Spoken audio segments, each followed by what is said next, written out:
Dear students, today I am going to discuss regarding the respiratory systems.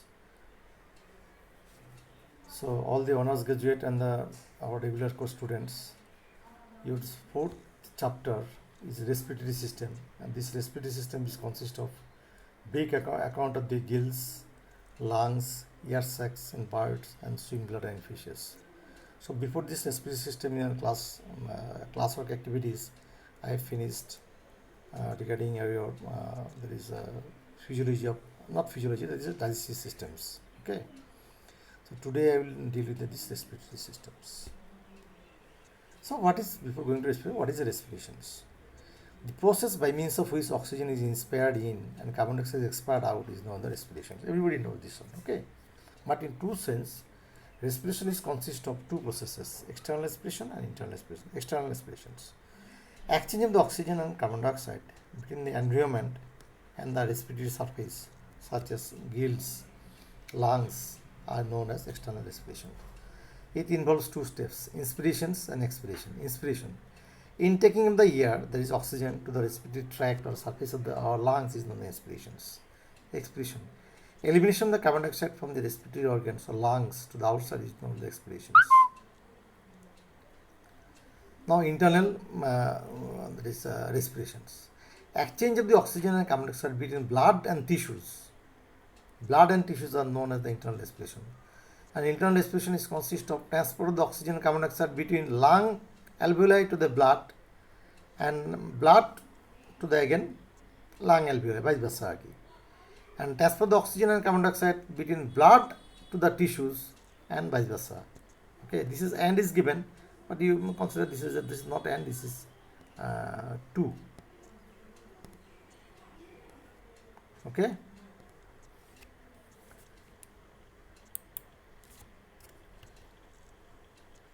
And last is cellular oxidation, is the liberation of the energy, that is the ATP.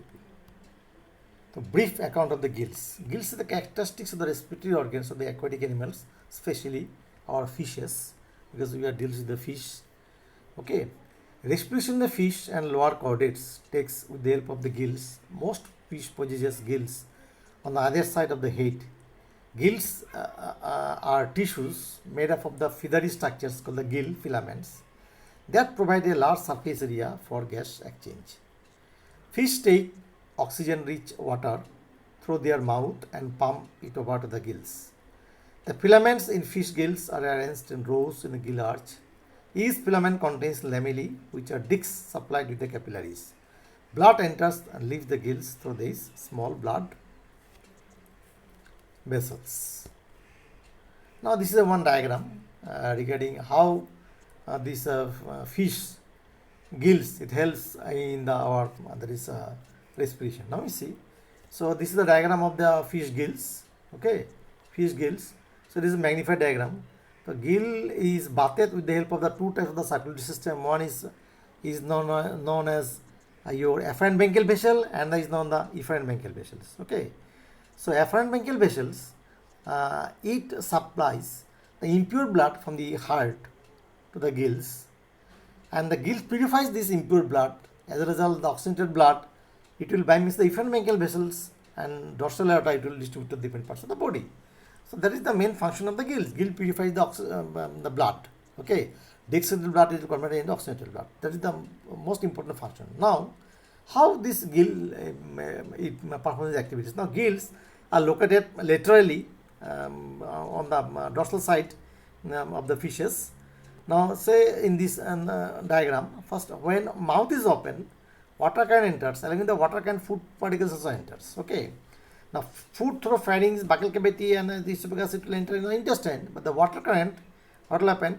It will enter through the gills. The gill will be bathed with the water current. When gill will be bathed with the water current, from the water, oxygen will be dissolved in the gill, especially in the blood. Okay. Yeah, everybody knows the oxygen will be hemoglobin. It takes the oxygen in the oxyhemoglobin. As a result, it will the oxygen will be dissolved in the hemoglobin, and it will become the oxyhemoglobin. As a result, blood will be purified, and it will go to the from the blood, it will go to the that is cell or tissues, where it will perform the other activities, metabolic activities, as a result of which carbon dioxide will be released. And this carbon dioxide again, with the help of the that is known as the there is afferent mechanically vessel, it will come to our gills, and through these gills or lappants, that carbon dioxide is again released out. So this is the mechanism of that is how the gills helps in the respirations. Okay. So in my first diagram, mouth is open, and the second diagram, mouth is closed. When mouth is closed, then water current it will eliminate or exit through the upper column. Upper column will be open and it will go out. But in the first diagram, the upper column is closed, but mouth is opens. Okay. So in my next diagram, these filaments of the gills, okay, filaments which are that means arranged in the gills, these filaments have many functions, including the transfer of the ions and water, as well as the exchange of the oxygen, carbon dioxide, acid, ammonia. Each filament contains capillary network and provides a large surface area for exchange of the oxygen and carbon dioxide. Fish exchange the gases by pulling oxygen-rich water through their mouth and pumping it over to the gills. In some fish, capillary blood flows opposite direction to the water, causing counter-current exchange. The gills push the oxygen-poured water out through the opening inside of the pharynx, which is on the upper columns. Some fish like sharks and lampreys possess the multiple gill openings. However, bony fish have single gill opening on each side. These openings hidden beneath the protective bony cover called the upper columns.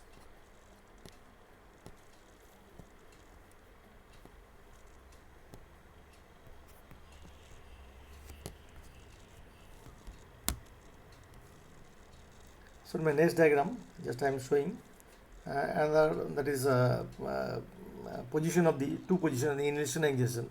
In the inhalation, mouth will be open, water canal enters, and in the buccal cavity, pharynx, the water canal will bath all the gills. Okay. Now, as a result of which what will happen, the mouth in the next position, mouth will be, oral valve will be closed, and this there is upper column will open, and the water will be eliminated out.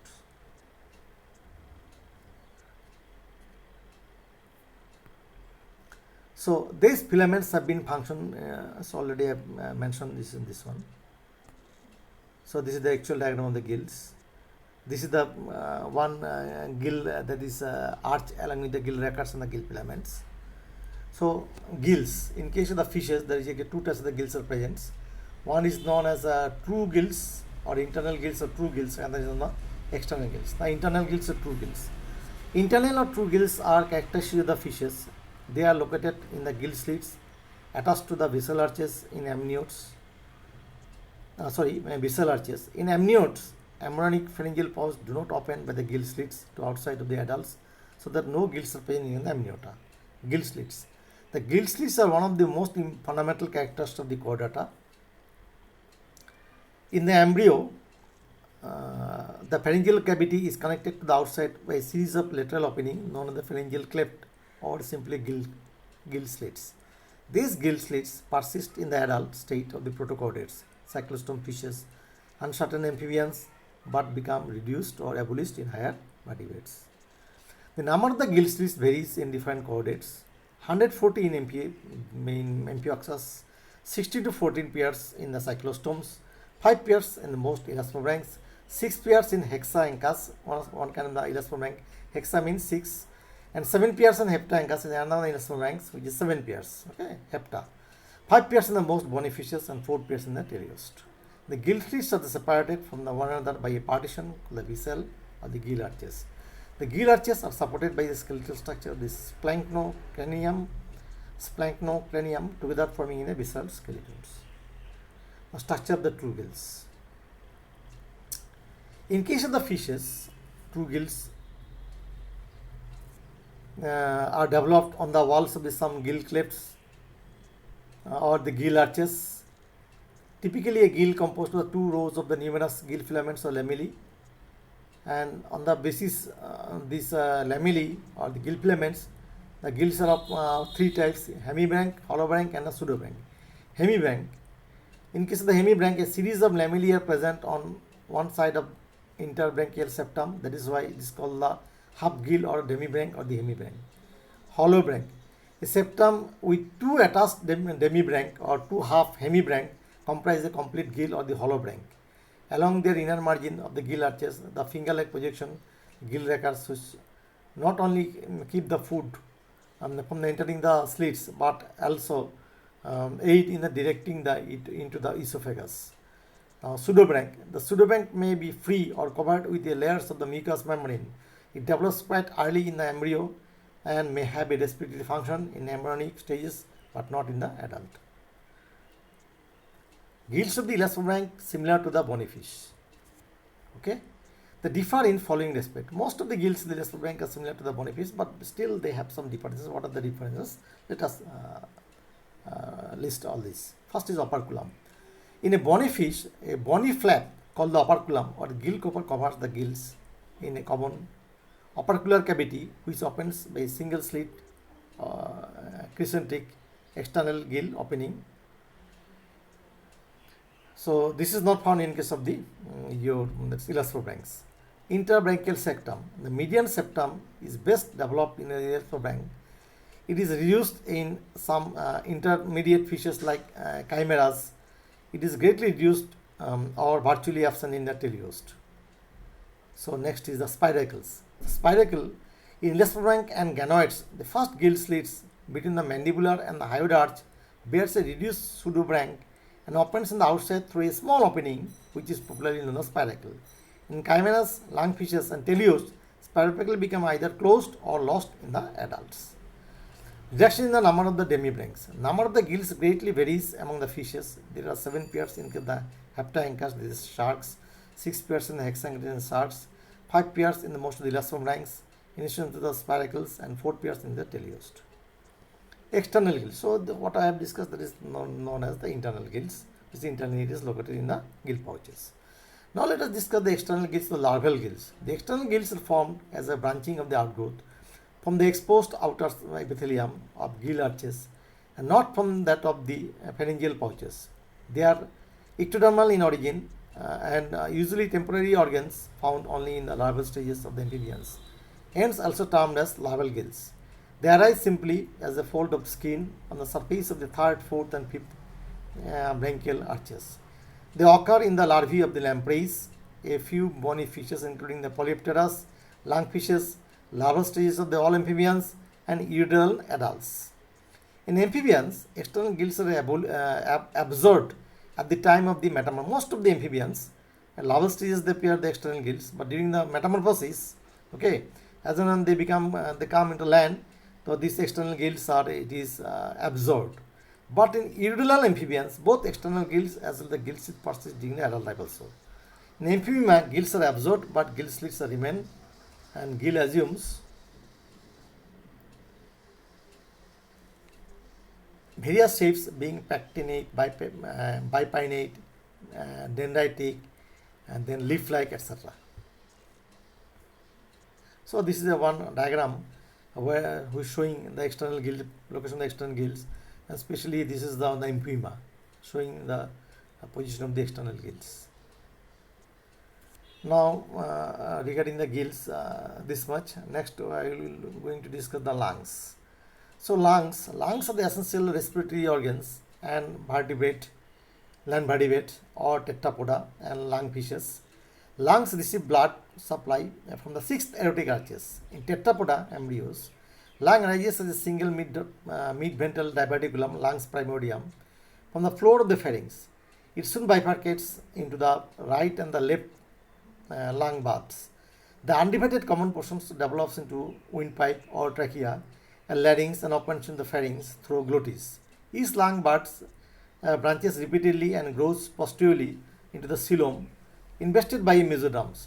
The east lung has an inner endodermal lining derived from the embryonic gut, an outer visceral peritoneum, and an in between the two a mesodermal mesenchyme containing a lymph and the blood vessels, nerve and smooth muscle fibers, and connective tissues. Now here pulmonary respiration. Just I have been giving the diagram how lung is helps in the pulmonary respiration, but physiology is not required now. Now you have to regarding the that is a position. Now you see our nasal cavity just through the nose nose opening. We will get the nasal cavity is the nasal cavity. Now nasal cavity it will continue to the pharynx. Pharynx will continue to that is larynx, and through this larynx, through this larynx what will happen? There will be two the entry of the air and the entry of the food. It will divide into two halves. Through this larynx, through this opening of the larynx, only the air can enters, and there is a epiglottis there. This epiglottis opens. Okay, that epiglottis help in the entry of the food through the that is the esophagus. Okay. Now our since our system is a respiratory system, this is the respiratory system. Now this larynx, it will continue with the trachea, which is popularly known as the windpipe. Now this trachea or the windpipe, it is divided into two halves. One is the left half and that is the lateral, the right trachea and the left trachea. Now this right half or left tract, again it is it will give rise to a primary bronchus. Okay, the diagram it is finally it is given primary bronchus.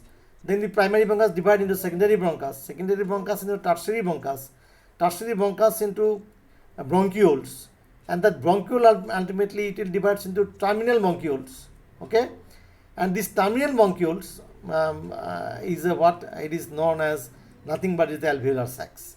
So this each alveolar sac or these terminal bronchioles, alveolar sac or terminal bronchiole, it is supplied with the pulmonary artery and the pulmonary vein. Now pulmonary artery, it brings the deoxygenated blood, and pulmonary vein, it carries the oxygenated blood. Okay. Now this there is exchange of the oxygen and carbon dioxide takes place in this alveolar sac, because alveolar sac is membranous, and it is supplied with the blood vessels. Okay, and as a result of which exchange of the oxygen and carbon dioxide takes place in these alveolar sacs.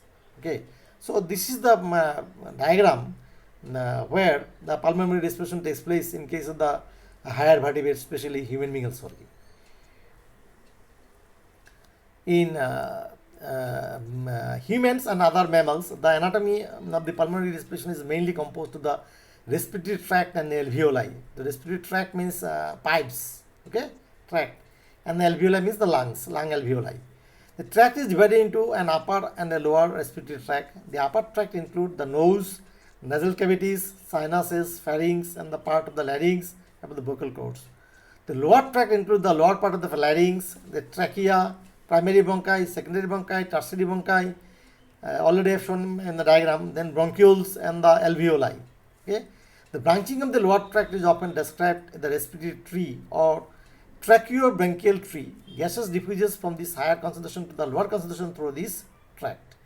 Ultimate respiratory surface are the alveoli, where the gas exchange takes place between the alveoli of the lung and blood by means of transportations. So this is regarding the pulmonary respirations of the alveoli of the lungs. Next, that is regarding the air sacs in the birds. So in case of the birds, around the lungs and connected with the ends of the main bronchial branches are remarkable large thin-walled membranous and non-muscular air sacs. The total volume is several times that of the lungs, and they fill up much of the body cavity. Their general pattern is same, but slight differences occur between the different species of birds. They arise from the secondary bronchi except the abdominal air sacs, which arise at the posterior end of the mesobronchus. The opening of the bronchi into the air sacs are termed as ostia. Except the cervical air sacs, all other rejoin the bronchi through recurrent bronchi or sacrobronchi. Air sacs are paired in origin, but in pigeon, the two interclavicular air sacs fuse early in development. Thus, there are 9 major air sacs is found in the birds. Little deviations maybe takes place. 9 major air sacs in the birds are as follows. The first one is known as interclavicular. It is a single and median triangular air sacs connected with the both lungs. Okay, ultimately it will be one pair, but it will be triangular. Though it is not pair, but it is triangular one pair. Next is the cervical. It is a one pair arise anteriorly of the lungs. Next, anterior thoracic. It is also one pair, lies ventral to the lungs in the anterior part of the chest. Posterior thoracic, one pair, the small posterior thoracic air sac in the thoracic cavity. And abdominal, a large posterior abdominal air sacs arise from the outer posterior angle of the air sacs, is lungs. So here total is 9 major air sacs are found in each of the birds. Now, what is the air sacs? Air sacs are what? These are the additional some sacs which can store oxygen of the air for future use. Okay. So this is the diagram of the air sacs in the birds. So through this diagram we can understand. So you see this is the interclaviculars. Then it has got two. That means it is triangular. It has a two. There is a small pouch-like structures, and this anterior that is anterior air sacs. It is one pair, left and right. Posterior air sac, left and right, and then this abdominal left and right. Okay. So this is the air sacs in the birds. Diagram of the air sacs in the birds. So now, what is the role of the air sacs? Now, it reduces the specific gravity of the body, and thereby decreases the body weight and increases the lightness, because air inside the air sacs, air will be stored. Okay, it acts as a bellows and brings about the efficient of the air in the lungs during the respiration. When in the higher altitudes there may be a shortage of the air, shortage of the oxygen, then this air sacs will provide the oxygen to the birds, so that it will not die due to the deficiency of the oxygen in the higher altitudes. It serves as a ballast and equilibrium of the body to balance the flight. It functions as the accessory breathing organs. It acts as a resonators, reduce the mechanical friction during the flight. It promotes the internal respirations and thereby help regulate the body temperatures. Now, the function of the air sacs. Now, the air sacs communicate with the bronchi. Air sacs communicate with the bronchi, that is lungs, okay, on the one hand, and with the pneumatic cavities of the bones on the other hand. Okay, the air sacs connect the bones as well as the air bronchi. The following functions have been distributed to them. Lightness. They probably act as the balloons to provide the lightness and the buoyancy to the body. Number one, lightness. Number two, flight. The association of the flight is also confined by the fact that the best flies among the birds possess the most highly developed air sacs. Number third, accessory respiratory organ. The sacs function principally as the accessory breathing organs. They are smooth lining, is devoid of capillaries, and does not take part in the gaseous exchange. But they serve as the reservoir and take part in the movement of the air during the respirations. Temperature regulations. The air sacs may also aid in the cooling device in the regulation of the temperature in the body, thereby compensating for lack of the sweat glands. It also, by internal perspirations, that is water vapor diffuse from the blood into the cavities of the air sacs and pass out through the lungs, accompanied by a loss of body heat. Cardiac movements. Another function of the air sacs appears to allow for the movement of the heart in the rigid thorax. Next, I will discuss regarding the swim bladders. Air sacs is over. Now, swim bladder or the air bladder, which is present in the fish. In the gills. Okay, swim bladder or the air bladder is present in some fishes, especially Cypini from his group, or Telestoi or Telestomi. Okay, this group will bear the swim bladder or the air bladder. Now, the characteristics of the organ of the bony fishes is a gas-filled pneumatic sac called the air bladder or the swim bladder, lying dorsal to the digestive tract, directly beneath the vertebral column and mesonephric kidneys. Swim bladder, also called air bladder or buoyancy organ, possessed by the most bony fishes. The swim bladder located in the body cavity and is derived from the outpocketing of the digestive tube. It shows a great diversity in the mode of development, structure and function in different fishes. It lies ventral to the Mediterranean and the Polypterus, later in the dipnoi and dorsally or dorsoventrally in the teleost. So next I have given one nice diagrams. So with the diagram you can understand the position of this swim bladder. Now you see this is the fish, Cypini, the fish. Okay. Now you see this is your swim bladder. This one is the swim bladder. This is the swim bladder. Okay. Swim bladder. Okay. So this is the gills. So it connects. Okay. So this is your swim bladder. So the actual diagram of the swim bladder is this ones. Okay. So this is the swim bladder, which is found as Sapinidiformis group. So what is this swim bladder? It contains gas, usually oxygens, and functions as a hydrostatic or ballast organs, enabling the fish to maintain its depth without floating upward or sinking. Okay, because in the low level of the water or deep sea, their deep sea or the very when the fish moves to the there is a that is a that is a very deep diving states, then okay, then what will happen? Then there will be a scarcity of the oxygens. Then this what happens? Then there is a this organ, it provides the oxygen to them, and it helps in the floating as well as the sinking also. It also serves the resonating chambers to produce the sound. It also in some species the swim bladder contains oils instead of the gases. In certain primitive fish functions as a lung or respiratory aid instead of the hydrostatic organ. The swim bladder is missing in some bottom dwelling and deep sea bony fish. Okay, and in cartilaginous fish, these sharks, skates, and the rays. So I have given the diagram. Now this you see the different kinds of swim bladder, which is connected with your the body of the that means the lungs. Lungs is connected with the swim bladder. In these are the different connections. Okay, different fishes, different showing between the swim bladder and the lung, with the esophagus in some fishes and tetrapods. In my next slide, basic structure of the swim bladders. So swim bladder in fishes varies greatly in structure, size, and shape.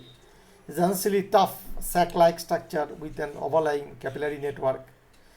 Beneath the capillary system, there is a connective tissue layer called the tunica externa, and below this layer lies a tunica interna, consisting of primarily of the smooth muscle fibers and epithelial gas glands.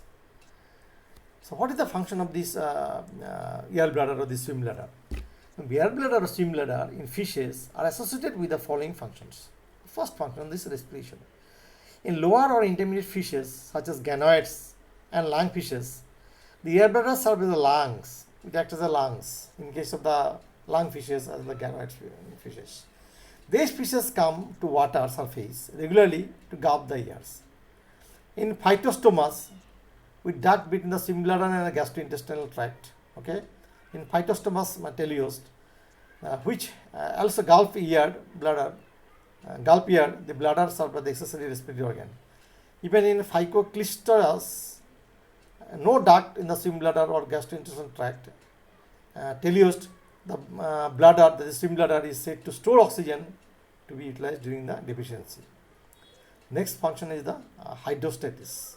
Air bladder in teleost functions chiefly as a hydrostatic organs and help to keep the weight of the piscine body equal to the volume of the water displaced by the fish. Secretion of the more gases means lower specific gravity so that fishes rise in the water. Readjusting the gases means increased specific gravity and the fish sinks. Thus the fish is able to rise or sink and maintain its equilibrium or position in the water without any muscular effect. Another two functions. Sound productions. Some fishes are able to produce sound with the gases inside the bladder by use of the special muscles attached to the air bladder, but the actual mechanism is not understood. Sound productions. Next is audition. In Sapiriformis, a series of small bones, the Weavian ossicles, connect the air bladder and perilimb cavity containing the internal air. Low frequency vibration of the contained gas induced by noises in water and transmitted by the ossicles to the membranous labyrinth, thus these species can hear. Now you see in my earlier diagram, just I have shown one that is Weavian ossicles. So this is the Weavian ossicles. This Weavian, it connects this Weavian ossicles. This is the Weavian ossicles. Okay, 1, 2, 3, 4 bones. This is our known as vertebra bones. Now along this vertebra, this is our perilimb, a part of that is internal ear. Now this yellow portion is known as the Weavian ossicles. okay, which is also made up of small bones. Okay, so these ovarian ossicles, it connects our swim bladder as well as our internal ears. So this is left and this is the say your right. So this is the position of ovarian ossicles. Ovarian apparatus or ovarian ossicles, specialized auditory structures, ovarian ossicles. One of the most notable complex system in the teleospheres, especially in the order of the sapiniformis. It is a mechanical device improving the audition, consisting of a double chain of the ossicles joining to the ear bladder to the inner ear. So this is the ear bladder and this is the inner ear. Okay. It connects the internal ear and the your ear bladder. It comprises of the four bony filaments, popularly known as the ovarian ossicles or ovarian apparatus. Now, basic structure of the ear, that is a swim bladder or the ear bladder.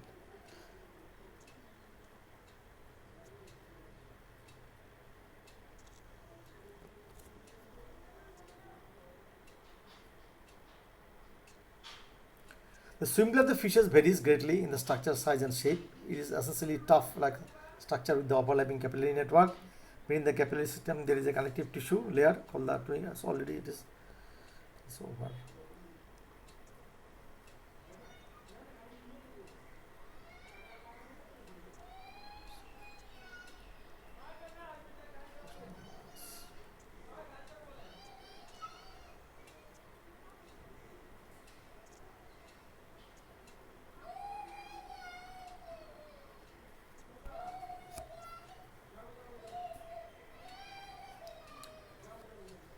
So in the next slide, I will give you the swim bladder of the fishes. Swim bladder maintains the color, one pictorial diagram.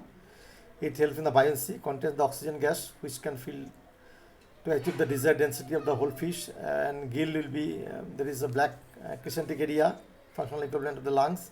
Blood absorbs oxygen. And now with that, I would like to conclude.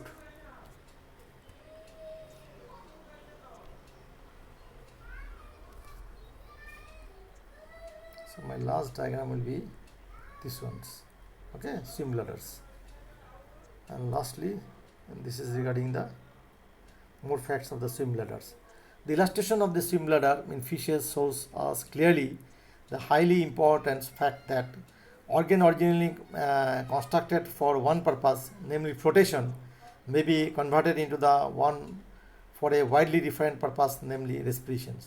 The swim bladder has also been worked in as a accessory to the auditory organs of the certain fishes. All physiologists admit that swim bladder is homologous or ideally similar in position and structures with the lungs of the higher vertebrate animals. Hence, there is no reason to doubt that swim bladder has actually been converted into lungs or organ used exclusively for respiration. According to this view, it may be inferred that all vertebrate animals with a true lungs are descended from the ordinary generations of the ancients.